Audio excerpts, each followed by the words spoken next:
Hello everyone, नमस्कार। Welcome to monk tutorial.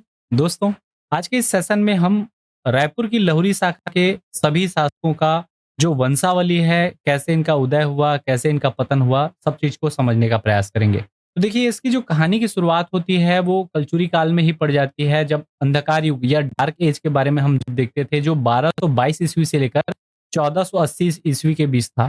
ठीक है। बेसिकली अंधकार युग क्या होगा, तो प्रताप मल्ल और बहारेंद्र शाह के बीच में, इन दोनों के बीच में कोई भी साक्ष्य नहीं मिलते। किसी शासक के साक्ष्य नहीं है, हमको कोई जानकारी मिलती ही नहीं है, तो अंधेरे में है। और इस अंधेरे में रहने वाला जो जानकारी है, इसको हम लोग क्या बोल दिए, अंधकार युग। अब अंधकार युग को पढ़ा क्यों जाता है जब जानकारी ही नहीं है? तो हमारे मराठा कालीन एक लेखक आ जाएंगे। कौन? मराठा कालीन रतनपुर के एक प्रसिद्ध लेखक, जिनका नाम है बाबू रेवाराम, जिन्होंने लिखा है त्वारीखे है वंशी। है वंशी याद होगा, कलचुरियों का ही था। ठीक है, उनको ही कहा जाता था है वंशी। तो त्वारीखे है वंशी में बाबू रेवाराम ने ये बताया कि अंधकार युग में ऐसा नहीं है कि 250-300 तक जानकारी नहीं मिलता, जानकारी मिलता है। और इनके अनुसार इन 250 से 300 वर्षों के बीच 9 शासकों ने क्या किया, रतनपुर पर शासन किया। ये कौन कहते हैं? बाबू रेवाराम कहते हैं। अंधकार युग क्या होगा अगर इसको देखें, तो प्रतापमल के बाद लगभग 250 वर्षों से 275 वर्षों तक के शासनकाल की स्पष्ट जानकारी हमको नहीं मिलती, जिसके कारण इस समय को अंधकार युग या फिर डार्क एज की संज्ञा दी जाती है। और ये डार्क एज कब से कब तक था, तो 1222 ईस्वी से, अर्थात प्रतापमल्ल के शासन के बाद से लेकर 1480 ईस्वी तक था ये डार्क एज। मराठा कालीन रत्नपुर के प्रसिद्ध विद्वान बाबू रेवाराम के अनुसार प्रतापमल्ल देव के बाद कुल 9 राजाओं ने रतनपुर से आपकी जो सत्ता है वो संचालित किया। रतनपुर से सत्ता संचालित किया। और वो कौन कौन से थे, उनको हम लोग देख लेते हैं। तो सबसे पहला नाम मिलता है जय सिंह देव। जय सिंह देव याद रखिएगा, ये प्रतापमल्ल के पुत्र होते हैं, ऐसा कौन कहते हैं? बाबू रेवाराम। जय सिंह देव के बाद अगले शासक बनते हैं धर्म सिंह देव। अब धर्म सिंह देव के बारे में क्या जानना है, तो इनके बारे में ये जानिए कि जब धर्म सिंह देव शासक बनते हैं तो इनके शासनकाल में ही मुगल बादशाहों की जो प्रभु सत्ता है वो रतनपुर राज्य में आ गया। ठीक है, अर्थात रतनपुर के बारे में मुगलों को भी पता चल गया कि यहां भी कोई शासन कर रहा है। चूंकि ये जंगल वाला क्षेत्र था, छत्तीसगढ़ वाला क्षेत्र, तो यहां मुगलों को इसके बारे में पता नहीं था। और जब आप ध्यान देंगे तो 1222 के बाद भारतीय स्तर पर भी मुगलों का साम्राज्य जो है वो फैल चुका रहता है। ठीक है, तो इन्हीं के शासनकाल में मुगल बादशाहों की प्रभु सत्ता में रतनपुर राज्य आ जाता है। अब धर्म सिंह के बाद जो है इन अगले शासक बनते हैं जगन्नाथ सिंह। जगन्नाथ सिंह के बारे में याद रखिएगा, इनके 2 पुत्र होते हैं। जगन्नाथ सिंह के 2 पुत्र, पहले बड़े पुत्र का नाम रहता है वीर सिंह देव और छोटे पुत्र का नाम रहता है देव सिंह देव। ठीक है, वीर सिंह और देव सिंह को याद रखिएगा। अब देखिए, जो जगन्नाथ सिंह रहते हैं, इनको पता है इनके अधीन जो है, आप ध्यान से याद रखिएगा, ये है आपकी शिवनाथ नदी। कौन सी नदी? शिवनाथ नदी। शिवनाथ नदी के ऊपर में 18 गढ़ थे, नीचे 18 गढ़ थे। और जो 2 भाई थे, इधर रतनपुर था, रतनपुर मुख्य गढ़ था, इधर खल्लारी मुख्य गढ़ था। ठीक है, जगन्नाथ सिंह के शासनकाल में। अब शिवनाथ नदी के ऊपर वाला जो एरिया था, रतनपुर वाला जो क्षेत्र था, उसको अपने बड़े पुत्र को वो सौंप देते हैं। और जो देव सिंह को है वो शिवनाथ नदी के नीचे का, अर्थात खल्लारी वाला जो क्षेत्र है, उसको सौंप देते हैं अपने छोटे पुत्र को। तो यहां से क्या होता है, जगन्नाथ सिंह अपने पुत्रों के बीच में भाई बंटवारा करते हैं। लेकिन याद रखिएगा, देव सिंह देव अभी भी किसको रिपोर्ट करेंगे? वीर सिंह देव को। स्वतंत्र शासक नहीं है, बस ये है कि उस क्षेत्र में वो शासन कर रहे हैं, मंडल अधिपति बन रहे हैं, मान के चलिए मंडल अधिपति, ना कि शासक। हाँ, अलग बात है कि इनके जब पुत्र होंगे वो इनके अधीनता को स्वीकार नहीं करेंगे और यहाँ पे स्वतंत्र ये क्या करेंगे, अपनी लहुरी शाखा स्थापित करेंगे। ठीक है, तो जगन्नाथ सिंह के बाद अगले शासक हमारे बनेंगे वीर सिंह देव। वीर सिंह देव के बारे में क्या जानना है, तो वीर सिंह देव के समय में कलचुरी वंश रायपुर एवं रतनपुर के कलचुरी में विभक्त हो गया, अर्थात रतनपुर के कलचुरी से एक नवीन शाखा रायपुर कलचुरी शाखा की स्थापना हुई। जब ये शासक रहेंगे तो इनके जो भाई हैं और उनके पुत्र वो बगावत कर देंगे और टकोली देने से या कर देने से मना कर देंगे, इनकी अधीनता को अस्वीकार कर देंगे और ये रायपुर के लहुरी होंगे। ठीक है, रायपुर के लहुरी, नई शाखा लहुरी शाखा, छत्तीसगढ़ के कलचुरी की लहुरी शाखा अब स्थापित हो रही है कहाँ पे? खल्लारी में। पहले खल्लारी में स्थापित होगी। तो ये मुख्य शाखा रतनपुर में राज्य करती थी और दूसरी जो शाखा है जो रायपुर क्षेत्र में स्थापित हो गई उसको कहा जाता था, दूसरी शाखा को लहुरी शाखा। क्लियर है? लहुरी शाखा आपको कहाँ मिलेगी? छत्तीसगढ़ की लहुरी शाखा रायपुर में मिलेगी। ठीक है, रायपुर शाखा के जो शासक थे उनको महाराज कुमार राजा की उपाधि से संबोधित किया जाता था और जो रतनपुर शाखा थे वो लोग महाराज या फिर राजा ये उपाधि धारण करते थे, लेकिन रायपुर शाखा वाले महाराज कुमार राजा। ठीक है, महाराज कुमार राजा आप बोल सकते हैं। क्लियर है? तो ये वाला उपाधि कौन धारण करते थे? रायपुर शाखा वाले जो शासक हैं।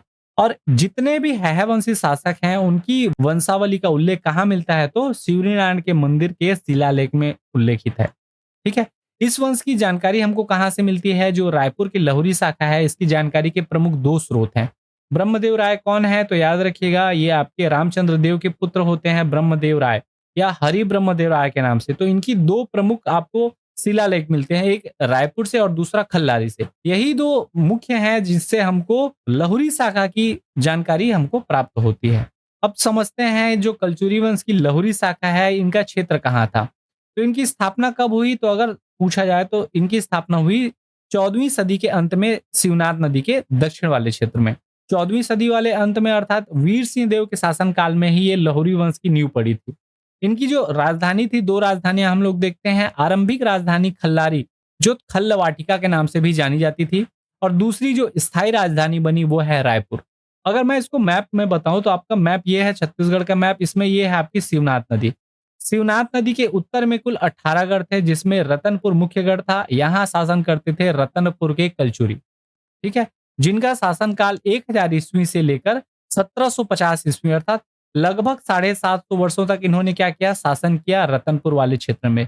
फिर भोसला जो शासक हैं रघु जी, उनके सेनापति भास्कर पंत का आक्रमण हो जाता है और यहाँ के जो कलचुरी शासक हैं वो युद्ध में उनसे हार जाते हैं। ठीक है, इसके बारे में मैं प्रीवियस क्लासेस में बता चुका हूँ। जो रायपुर की लहुरी शाखा है याद रखिएगा इनका जो शासनकाल था ये 1300 से लेके 1757 ईस्वी के बीच था।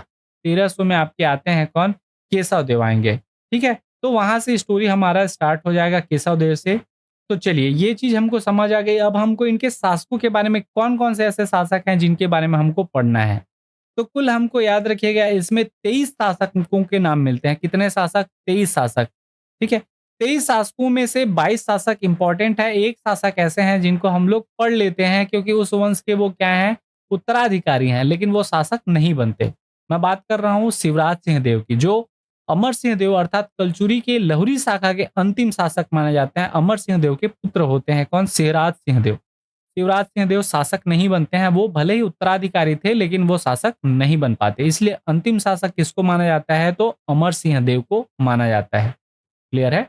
चलिए इन 23 शासकों का नाम हम लोग सबसे पहले समझते हैं। तो सबसे पहले शासक हमारे होते हैं केशव देव।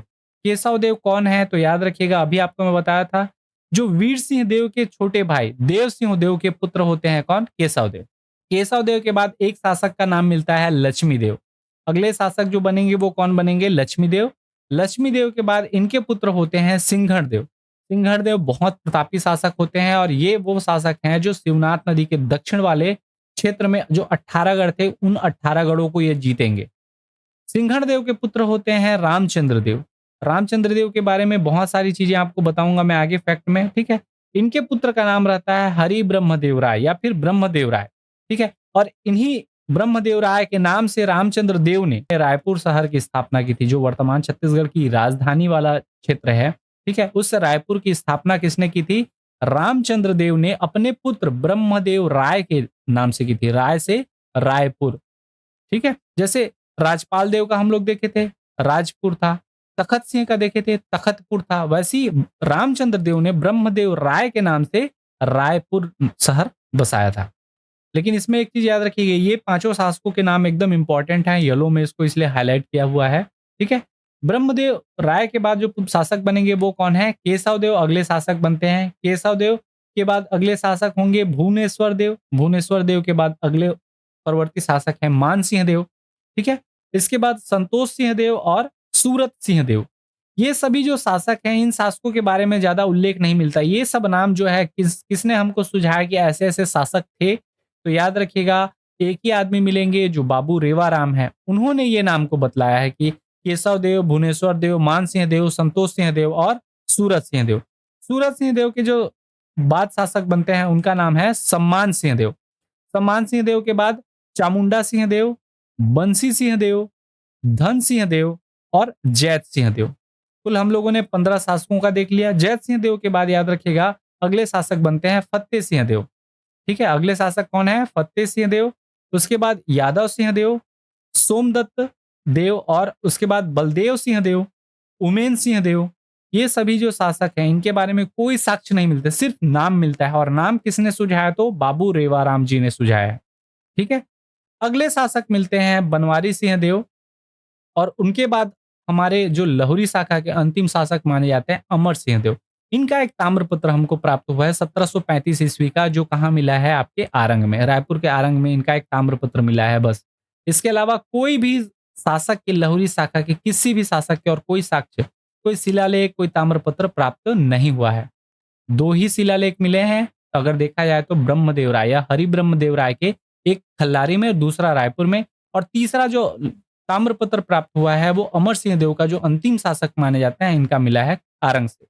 ठीक है, अमर सिंह देव के बाद शासक नहीं बनते हैं, लेकिन जो इनके पुत्र होते हैं, इनके उत्तराधिकारी होते हैं, उनका नाम भी पूछ लिया जाता है। तो याद रखिएगा इनका नाम था शिवराज सिंह देव, जो शासक नहीं बनते, उत्तराधिकारी बस रहते हैं। क्लियर है? तो चलिए हम लोग स्टार्ट करते हैं हमारे केशव देव से। केशव देव कौन है, क्या है, इनके बारे में समझते। तो याद रखिएगा केशव देव के बारे में स्टोरी हम लोग समझते चलेंगे। सबसे पहला चीज, केशव देव को जो है रायपुर की कलचुरी शाखा का संस्थापक माना जाता है। बहुत इंपॉर्टेंट चीज है, रायपुर की कलचुरी शाखा का संस्थापक किसको मानेंगे? केशव देव को। अब देखिए ये जो केशव देव हैं ये कौन है? तो याद रखिएगा ये केशव देव देव सिंह देव के पुत्र हैं। देव सिंह देव, ठीक है, देव सिंह देव कौन है? तो वीर सिंह देव के भाई थे। और वो दोनों कौन थे? तो जगन्नाथ सिंह देव, जो मैं आपको बताया था, जय धर्म जगन्नाथ वीर।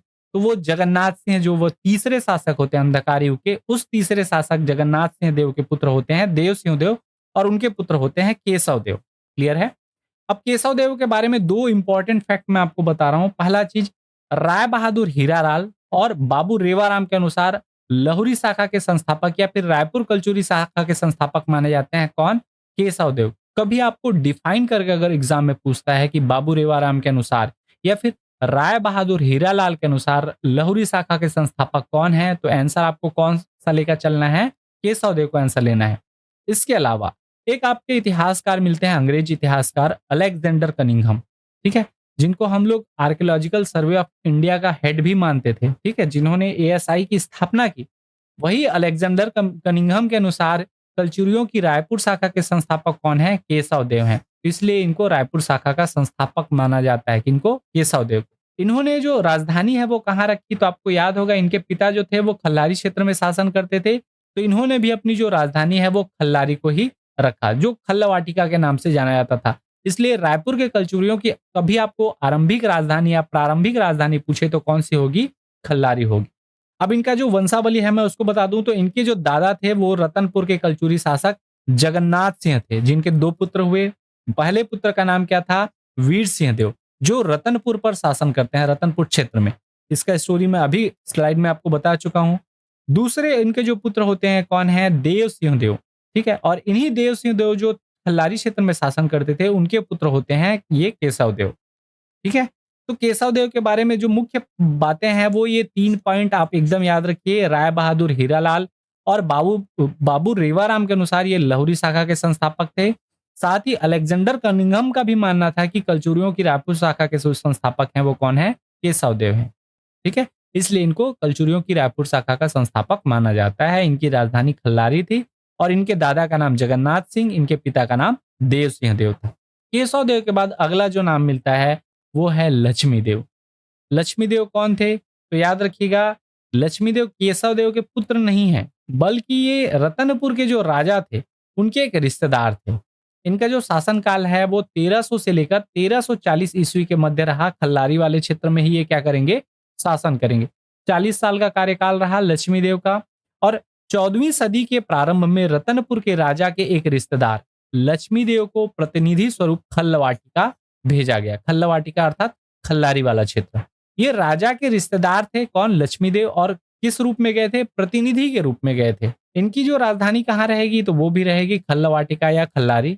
मल्हार शिलालेख के अनुसार कलचुरियों की रायपुर शाखा के संस्थापक किनको माना जाता है, लक्ष्मी देव को। अब देखिए यहाँ पे विरोधाभास होता है। दो अलग अलग राय बहादुर हीरालाल और बाबू रेवाराम बोलते हैं कि केशव देव हैं। अलेक्जेंडर कनिंघम भी कहते हैं कि केशव देव हैं। लेकिन मल्हार शिलालेख कुछ और कहता है। मल्हार शिलालेख के अनुसार कलचुरियों की रायपुर शाखा के संस्थापक कौन है, लक्ष्मी देव हैं। क्लियर है। इनके जो पुत्र होते हैं बहुत ही प्रतापी राजा माना जाता है। लहुरी शाखा के सर्वाधिक प्रतापी शासक सिंघड़देव। तो इनके पुत्र होते हैं कौन, अगले शासक सिंघड़देव। तो इनके पुत्र का नाम क्या था, कभी आपको पूछे तो सिंघड़देव था। क्लियर है। तो अगले इसके बाद शासक हम लोग जानते हैं सिंघड़देव के बारे में। सिंघड़देव के पिता का नाम क्या था, अभी मैं आपको बताया। सिंघड़देव के पिता का नाम लक्ष्मी देव था।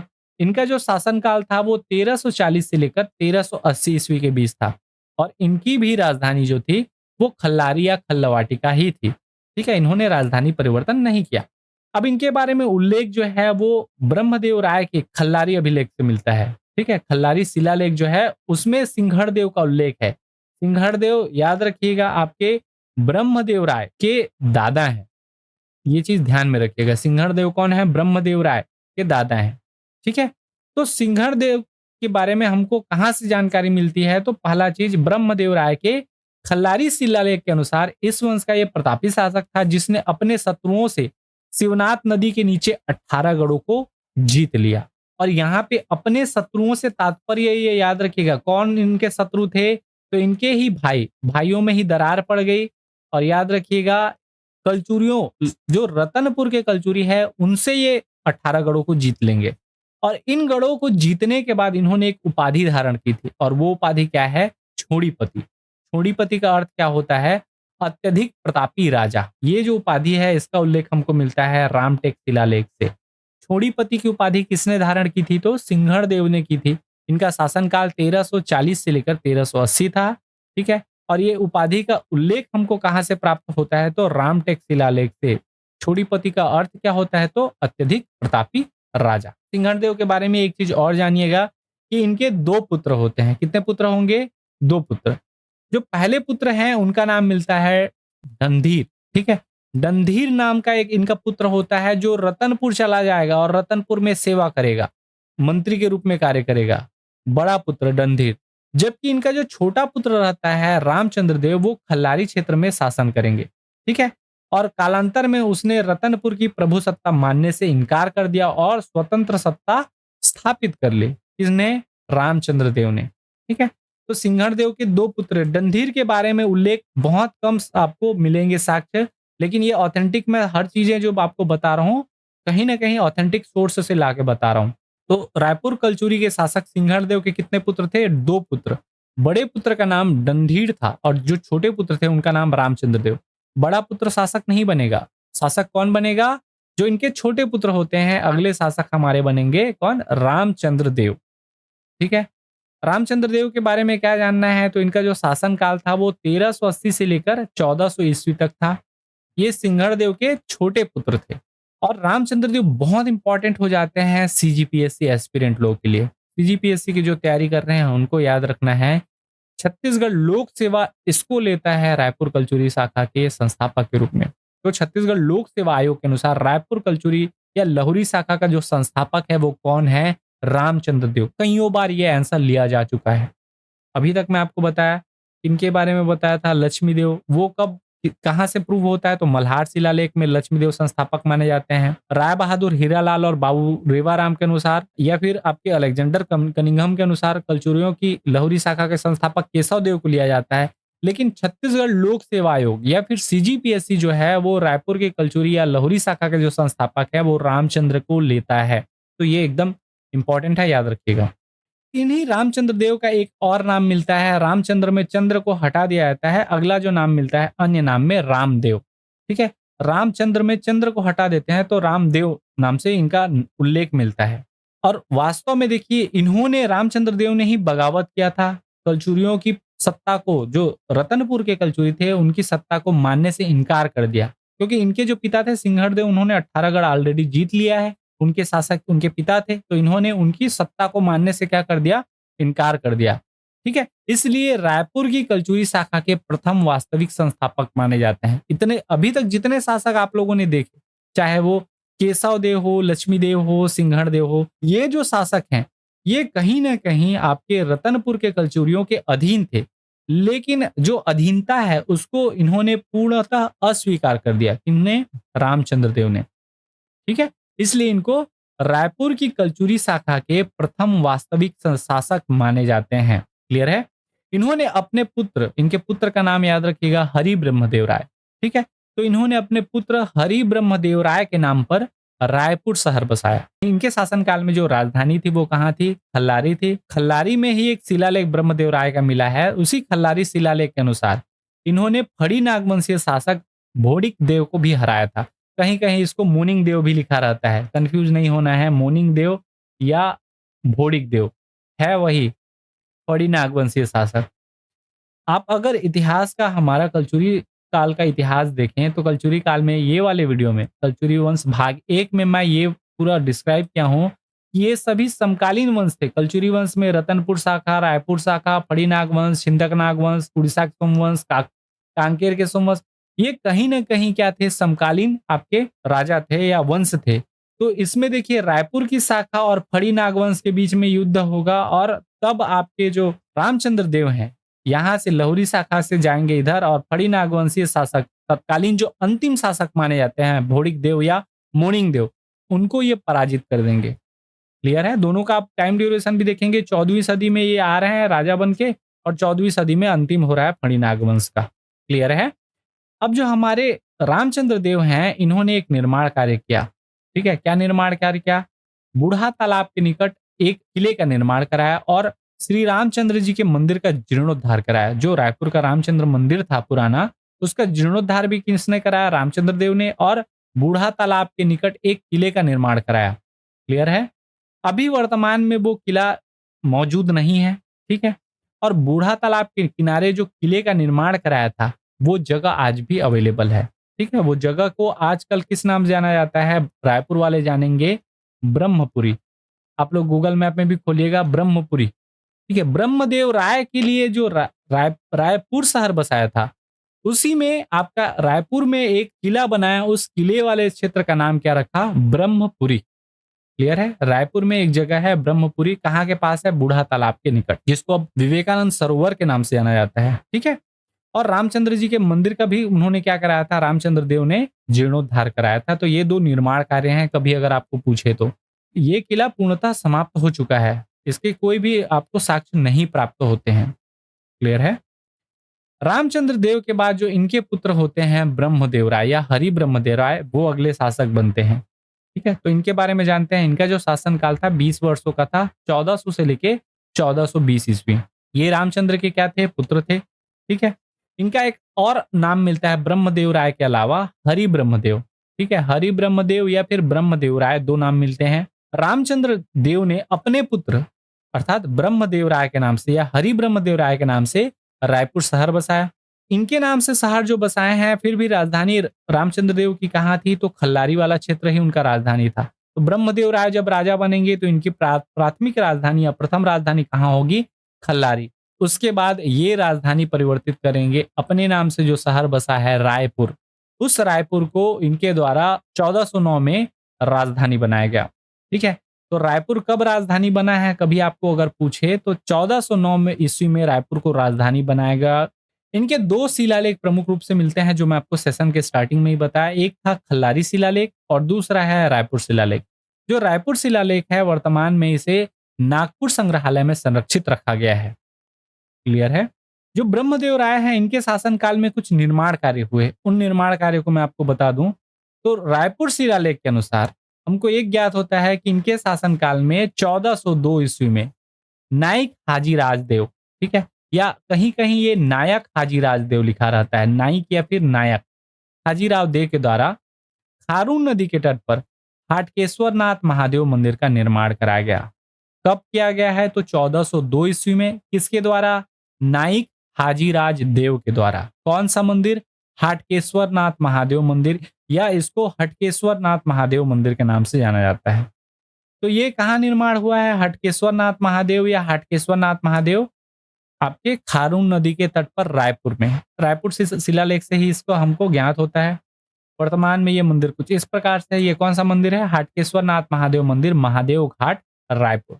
अब यहाँ पे एक नाम आपको सुनने को मिलता है, महादेव घाट। इस महादेव घाट नाम का भी एक अलग ही स्टोरी है। हमारा जो रायपुर शिलालेख है उसमें हमको ज्ञात होता है कि ब्रह्मदेव राय के प्रधानमंत्री का नाम त्रिपुरारी देव था, और उनके जो पुरोहित थे, जो पूजा करने वाले थे, उनका नाम क्या था? महादेव था। ये महादेव नाम के जो पुरोहित हैं, इनके ब्रह्मदेव राय के, वो नित्य प्रतिदिन आपके खारून नदी के तट पर जाकर प्रार्थना करते थे, पूजा करते थे। खारून नदी के जिस घाट पर कौन जाते थे? महादेव नामक पुरोहित जाते थे। उस घाट का नाम क्या रख दिया गया? महादेव घाट। तो महादेव घाट का इतिहास आपको पता चल गया होगा कि उसका नाम महादेव घाट ही क्यों पड़ा। क्लियर है?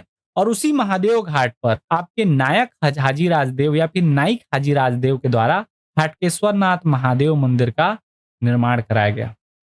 क्लियर है? तो यही चीज मैं आपको बताया हूं कि इसी पुरोहित महादेव के नाम से खारून नदी के इस घाट का नाम महादेव घाट रखा गया। इसके बाद इनके ही शासन काल में एक और शिलालेख हमको मिला था, खल्लारी शिलालेख।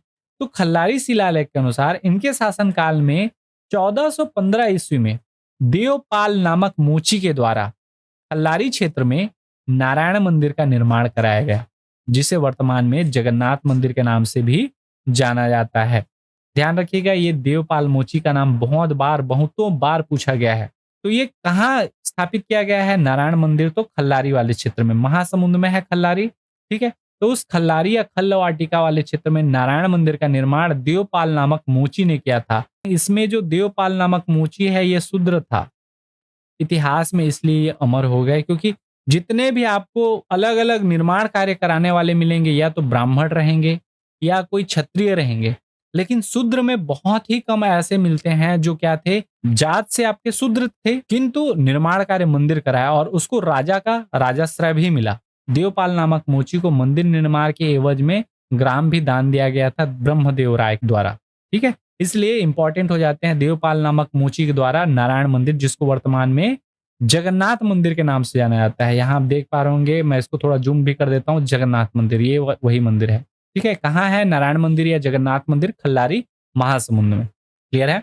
तो इस प्रकार से हम लोगों ने इन 5 शासकों के बारे में जाना, केशव देव, लक्ष्मी देव, सिंहड़ देव, रामचंद्र देव और ब्रह्मदेव राय।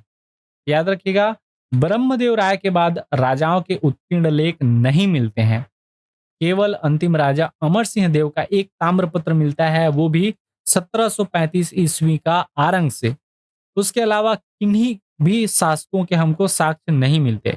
अब जितने भी शासकों के नाम हमको मिलते हैं ब्रह्मदेव राय के बाद, सभी शासकों के बारे में उल्लेख करने वाले कौन हैं? तो बाबू रेवाराम जी हैं। इनके बारे में वही बतला रहे हैं, अपने तारीखे हैहवंशी नामक जो पुस्तक थी उसमें इनका उल्लेख करते हैं। तो ब्रह्मदेव राय के बाद जो अगले शासक बनेंगे वो कौन बनेंगे? केशव देव बनेंगे। ठीक है, केशव देव का शासनकाल 1420 से लेकर 1438 ईस्वी में था। इसके बाद शासक बनते हैं भुवनेश्वर देव, जिनका शासनकाल 1438 से लेकर 1463 ईस्वी। भुवनेश्वर देव के बाद अगले शासक हमारे बनते हैं मान सिंह देव। मान सिंह देव का जो शासनकाल है 1463 से लेकर 1478 ईस्वी। मान सिंह देव के बाद अगले शासक बनते हैं संतोष सिंह देव। संतोष सिंह देव का शासनकाल है 1478 से लेकर 1498 ईस्वी। उसके बाद शासक बनेंगे सूरत सिंह देव, सूरज नहीं है, याद रखिएगा, सूरत सिंह देव। सूरत सिंह देव का शासनकाल जो है 1498 से लेकर 1518 ईस्वी। सूरत सिंह देव के बाद अगले शासक हमारे बनते हैं सम्मान सिंह देव। सम्मान सिंह देव का शासनकाल 1518 से लेकर 1525 ईस्वी। तत्पश्चात शासक बनेंगे चामुंडा सिंह देव, कहीं कहीं से चामुंड सिंह देव भी लिखा रहता है। इनका जो शासनकाल है वो याद रखिएगा 1528 से लेकर 1563 ईस्वी। इसके बाद शासक बनते हैं बंसी सिंह देव। बंसी सिंह देव का शासनकाल 1563 से लेकर 1582 ईस्वी। बंसी सिंह देव के बाद अगले शासक बनते हैं धन सिंह देव, जिनका शासनकाल 1582 से लेकर 1604 ईस्वी तक था। इसके बाद एक इंपॉर्टेंट शासक का नाम मिलता है जो आपको बहुत जरूरी है जानना, और वो है जैत सिंह देव। जैत सिंह देव का शासनकाल 1604 से लेकर 1615 ईस्वी के बीच। अब इनके बारे में कुछ फैक्ट हैं जिनको मैं आपको बताना चाहूंगा। जैत सिंह देव का शासनकाल 1604 से लेकर 1615 ईस्वी। याद रखिएगा, ये वही शासक हैं जिनके शासनकाल में महंत श्री स्वामी बलभद्र दास जी महाराज के द्वारा महाराजबंद तालाब के समीप दूधाधारी मठ का निर्माण कराया गया, जिसे वर्तमान में दूधाधारी मंदिर के नाम से भी जाना जाता है। जो दूधाधारी मठ है वो कुछ इस प्रकार से दिखाई देता है। ये इंपॉर्टेंट क्यों है दूधाधारी मठ? तो आपको पता होगा, दूधाधारी मठ में 3 अलग-अलग काल के मंदिर आपको मिलते हैं। एक राम जानकी मंदिर, ये जो बड़ा वाला दिखाई दे रहा है आपको, इस तीनों मंदिर में ये जो बड़ा मंदिर है ये राम जानकी मंदिर है, ठीक है? उसके बाद जो बीच वाला दिखाई दे रहा है ये बालाजी मंदिर है, और जो सबसे छोटा तीसरा दिखाई दे रहा है ये हनुमान मंदिर है। 3 अलग-अलग मंदिर हैं, याद रखिएगा, दूधाधारी मंदिर में या दूधाधारी मठ में। क्लियर है? इस दूधाधारी मठ का जो है जीर्णोद्धार कराया था बिंबाजी भोसले ने, इसलिए बहुत इंपॉर्टेंट हो जाता है। इसको मैं मराठा काल में और डिटेल में फिर बताऊंगा, तब इनका नाम हम लोग और देखेंगे। लेकिन याद रखिएगा, जो दूधाधारी मठ है इसका निर्माण किसने कराया? तो महंत श्री स्वामी बलभद्र दास जी महाराज। कहीं कहीं इनका सिर्फ महंत बलभद्र दास यही नाम मिलता है, लेकिन पूरा नाम क्या है? महंत श्री स्वामी बलभद्र दास जी महाराज। किसके समीप आपका दूधाधारी मठ का निर्माण कराया? तो महाराज बंध तालाब के समीप। अब इसके बारे में थोड़ा सा मैं फैक्ट आपको बता दूं, हिस्ट्री का जो फैक्ट है दूधाधारी मठ का। तो श्री दूधाधारी मठ की जो स्थापना है वो 16वीं शताब्दी में एक साधु श्री स्वामी बलभद्र दास जी महाराज ने की थी। अब इसमें एक जो किंवदंती है उसको भी मैं बताऊं, तो किंवदंती या फिर लोक गाथा आप बोल सकते हैं, उसके अनुसार श्री स्वामी बलभद्र दास जी महाराज का अधिकतर समय उनके इष्ट देव हनुमान जी की भक्ति में निकलता था। वे गाय के दूध से हनुमान का अभिषेक करते थे और उसी दूध का सेवन करते थे, अन्य कोई आहार नहीं लेते थे। सिर्फ वही दूध जो भगवान के ऊपर चढ़ाते थे, केवल दूध पर जीवित रहते थे, और इसीलिए उन्हें दूध आहारी महाराज, केवल दूध पीने वाला महाराज कहा जाता था, या उस नाम से जाना जाता था। और यही दूध आहारी जो है, समय बीतने के साथ साथ उच्चारण में आसानी के लिए इस शब्द का नाम क्या पड़ गया? दूध आहारी से दूधाधारी पड़ गया। ठीक है, इस प्रकार मठ का नाम क्या हो गया? दूधाधारी मठ। वास्तव में ये मठ जो था हनुमान जी का एक मंदिर था। इस मंदिर की जो महंत थे वो कौन थे? श्री स्वामी बलभद्र दास जी महाराज। तो वो दूध का ही आहार लेते थे, इसलिए उनको दूधाधारी महाराज या दूध आहारी महाराज के नाम से जाना जाता था, और यहीं से इस मठ का नाम दूध आहारी मठ या दूधाधारी मठ पड़ा। आशा है इसका नाम कैसे आपको दूधाधारी पड़ा वो समझ आ गया होगा। अब इस दूधाधारी मठ के मंदिर प्रांगण में 3 अलग-अलग मंदिर हैं। आप देख पा रहे होंगे, मंदिर नंबर 1, मंदिर नंबर 2 और मंदिर नंबर 3। ठीक है, 3 यहाँ भी दिखेंगे, 1, 2 और ये 3। छोटे-छोटे और मंदिर हैं, लेकिन ये मुख्य 3 मंदिर हैं जिसमें आपको बड़े-बड़े कलश दिखेंगे ऊपर में। जो पहला मंदिर है, मंदिर नंबर 1 जो डाला हूँ, ये याद रखिएगा, सबसे बड़ा मंदिर जो है राम जानकी मंदिर है। दूसरा मंदिर उसके बाद जो है वो श्री बालाजी मंदिर है, और तीसरा जो सबसे छोटा मंदिर है वो मुख्य मंदिर है हनुमान मंदिर। सबसे पहले जिस मंदिर की स्थापना की गई थी वो तीसरे नंबर का, अर्थात वो छोटा वाला जो हनुमान मंदिर है उसकी स्थापना की गई थी। हनुमान मंदिर सबसे पहले बना था, इसलिए सबसे छोटा है। यही हनुमान दूधाधारी मठ के इष्ट देव माने जाते हैं। तो दूधाधारी मंदिर अगर जाते हैं, दूधाधारी मठ जाते हैं, तो ये वाले मंदिर जाइएगा, इसमें मिलेंगे आपको कौन? इस मठ के इष्ट देव हनुमान भगवान। श्री बालाजी मंदिर का जो निर्माण है वो नागपुर के भोसले वंश के द्वारा बताया जाता है, और राम जानकी मंदिर का निर्माण पुरानी बस्ती के दाऊ परिवार द्वारा किया गया था, जिसकी मूर्ति निर्माण हेतु पत्थर राजस्थान से मंगवाए गए थे। ये जानकारी हमको प्राप्त होती है। इस प्रकार से दूधाधारी मठ में आपको पता चल गया कि इसका नाम कैसे पड़ा। दूधाधारी मठ में कौन कौन से 3 अलग अलग मंदिर हैं, और ये जो जितने आपको कहानी बता रहा हूँ ये किनके शासन काल में हुआ था? तो कलचुरी शासक जैत सिंह देव 1604 से लेकर 1615 ईस्वी के मध्य। जैत सिंह देव के बाद अगले जो हमारे कलचुरी शासक आते हैं, कौन है? फतेह सिंह देव। फतेह सिंह देव का शासनकाल 1615 से लेकर 1636 ईस्वी। इसके बाद शासक आते हैं यादव सिंह देव, जिनका शासनकाल 1636 से लेकर 1650 ईस्वी था। इसके बाद हमारे अगले शासक होंगे सोमदत्त देव, जिनका शासनकाल 1650 से लेकर 1663 ईस्वी तक। सोमदत्त देव के बाद अगले हमारे शासक आते हैं बलदेव सिंह देव। बलदेव सिंह देव याद रखिएगा 1663 से लेकर 1685 ईस्वी तक शासन करेंगे। इनके बाद अगले शासक इनके पुत्र बनते हैं उमेन सिंह देव, जिनका शासनकाल 1685 से लेकर 1705 ईस्वी तक था। उमेन सिंह देव के बाद इनके जो पुत्र होते हैं बनवारी सिंह देव, इनको बलवारी सिंह देव भी लिखा रहता है। तो बनवारी सिंह देव का जो शासनकाल था वो 1705 से लेकर 1741 ईस्वी तक था। अमर सिंह देव जो है वो शासक बन जाते हैं। तो 1741 से लेकर 1753 तक ये क्या रहते हैं, शासक रहते हैं। किसमें? रायपुर के लहुरी शाखा। अब चूंकि इनको अंतिम शासक माना जाता है, अंतिम लहुरी शाखा के अंतिम शासक कौन है? अमर सिंह देव हैं। तो इनके बारे में थोड़ा सा हम लोग जान लेते हैं।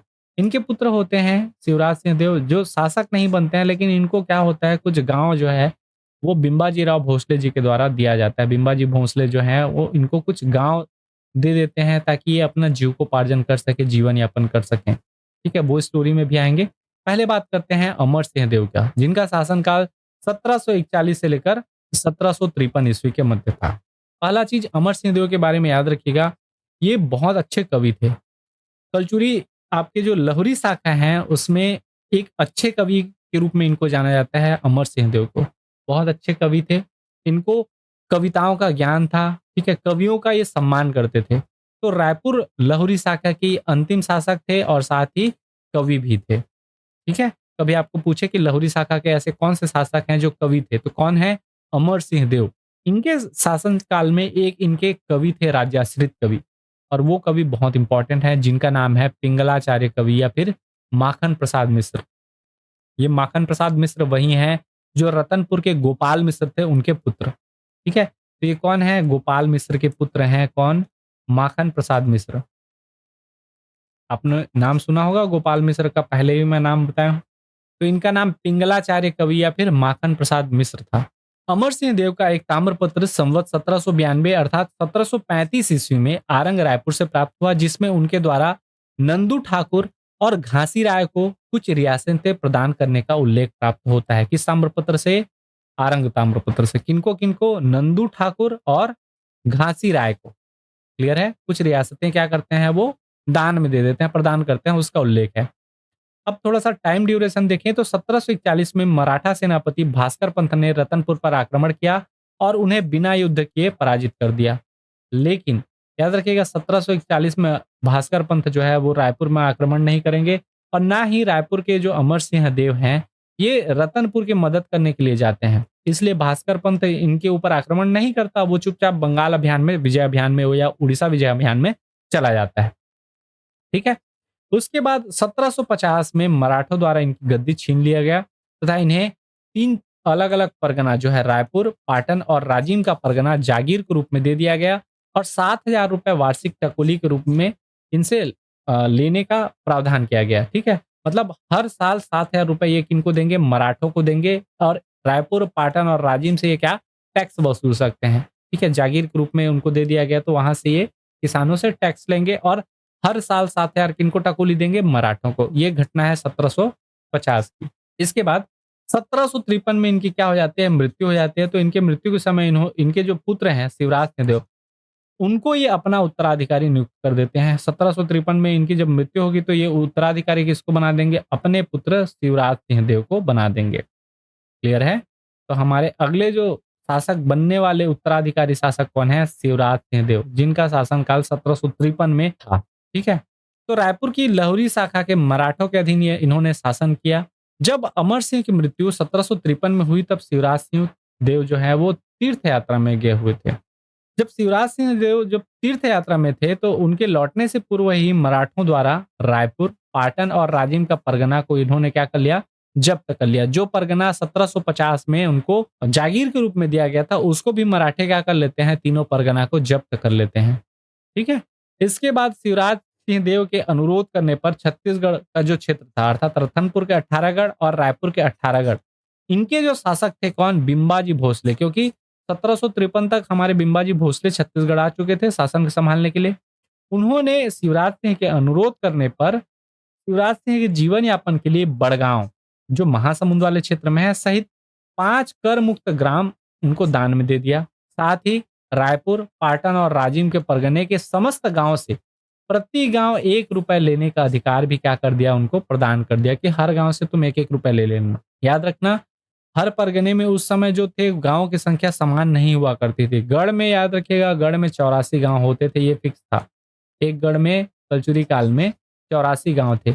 लेकिन जब मराठे आएंगे तो वो गढ़ व्यवस्था को समाप्त कर देंगे, वो लोग परगना पे व्यवस्था ले आएंगे और उसमें गांव की संख्या बदल सकती थी। क्लियर है? और 1822 में जो बड़गांव जो दिया गया था, महासमुंद वाला क्षेत्र याद है, बड़गांव सहित 5 करमुक्त ग्राम, उनको भी क्या कर लेते हैं, जब्त करके इस व्यवस्था को समाप्त कर देते हैं। अब कुल मिलाकर कोई भी टैक्स तुम नहीं वसूल करोगे, जो देखेंगे हम मराठे ही देखेंगे। तो इस प्रकार से कलचुरी वंश का लहुरी शाखा का ग्लोरी था, वो भी शिवराज सिंह देव के साथ समाप्त हो जाता है। याद रखिएगा, अंतिम शासक कभी भी आपको शिवराज सिंह देव को लेकर नहीं चलना है। अमर सिंह कौन है, हमारे अंतिम शासक हैं। ठीक है, इनके बारे में ज्यादा डेटा नहीं मिलता क्योंकि 3 ही हमको साक्ष्य मिले हैं। एक तो ब्रह्मदेव राय के हमारे खल्लारी और रायपुर के शिलालेख, और अंतिम जो अमर सिंह देव का आरंग ताम्रपत्र। इतने ही आपको क्या मिलते हैं, साक्ष्य मिलते हैं, एविडेंस मिलते हैं। इतिहास में साक्ष्यों का बड़ा महत्व है। और बीच के जितने शासक हैं उनके बारे में हमको बाबू रेवाराम की जो पुस्तक है त्वारिखे है वंशी, वहां से हमको इन शासकों का नाम मिलता है या उनका उल्लेख मिलता है। क्लियर है? अब कुछ छोटी छोटी मगर मोटी बातों में सबसे महत्वपूर्ण बात याद रखिएगा, केशव देव। केशव देव के बारे में मैं आपको क्या बताया था, राय बहादुर हीरालाल तथा बाबू रेवाराम के अनुसार लहुरी शाखा के संस्थापक कौन है, केशव देव हैं। अलेक्जेंडर कनिंगम के अनुसार कलचुरी शाखा की रायपुर शाखा या फिर कलचुरियों की लहुरी शाखा के संस्थापक कौन है, केशव देव हैं। अब जानते हैं लक्ष्मी देव के बारे में। लक्ष्मी देव के बारे को लहुरी शाखा के संस्थापक कौन कहता है, तो मल्हार शिलालेख के अनुसार कलचुरियों की रायपुर शाखा के संस्थापक कौन है, लक्ष्मी देव, जिनका शासनकाल 1300 लेकर 1340 के बीच था। और एक आते हैं हमारे छत्तीसगढ़ लोक सेवा आयोग वाले, जिनका मानना है कि इनके अनुसार जो रामचंद्र देव हैं वो रायपुर कलचुरियों की लहुरी शाखा के संस्थापक हैं। तो संस्थापक वाले में मैं आपको क्लियर कर दूं, ये आप चाहें तो स्क्रीनशॉट मार लीजिए। ये 3 नाम आपको मिलते हैं, कौन कब कैसे। ठीक है, अगर आप पीएससी का एग्जाम देने जाते हैं, लहुरी शाखा के संस्थापक पूछे तो आंख बंद करके चुपचाप किनको लगाना है, रामचंद्र देव को। अगर कहीं मेंशन किया गया है मल्हार शिलालेख के अनुसार या राय बहादुर हीरालाल के अनुसार या बाबू रेवाराम के अनुसार या फिर अलेक्जेंडर कनिंघम के अनुसार, तब आपको वो चीजें ध्यान रखनी है किसको हमको आंसर लेके चलना है, क्योंकि ये आंसर लिया जा चुका है, ये जो चीजें मैं आपको बताया हूँ। क्लियर है?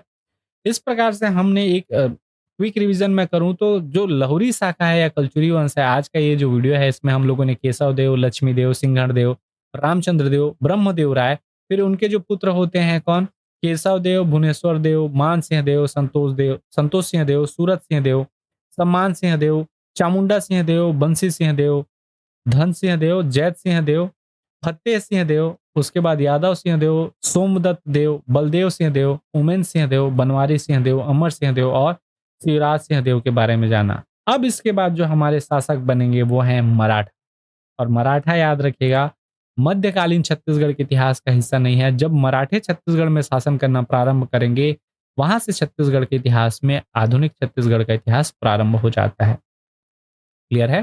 तो मराठों के बारे में हम आधुनिक छत्तीसगढ़ के इतिहास में देखेंगे, लेकिन मध्यकालीन छत्तीसगढ़ के इतिहास में आपको पता होगा अभी हमारे बाकी जो वंश हैं, फड़ी नाग वंश या छिंदक नाग वंश, या इसके अलावा मध्यकालीन छत्तीसगढ़ के और हिस्से आप अगर देखेंगे तो उसमें हम लोग कौन कौन से शासकों के बारे में पढ़ते हैं, तो उड़ीसा के सोमवंश, कांकेर के सोमवंश, काकतीय वंश, ये सभी अभी बचे हुए हैं जो आगे ही क्लासेस में हम लोग कवर करेंगे।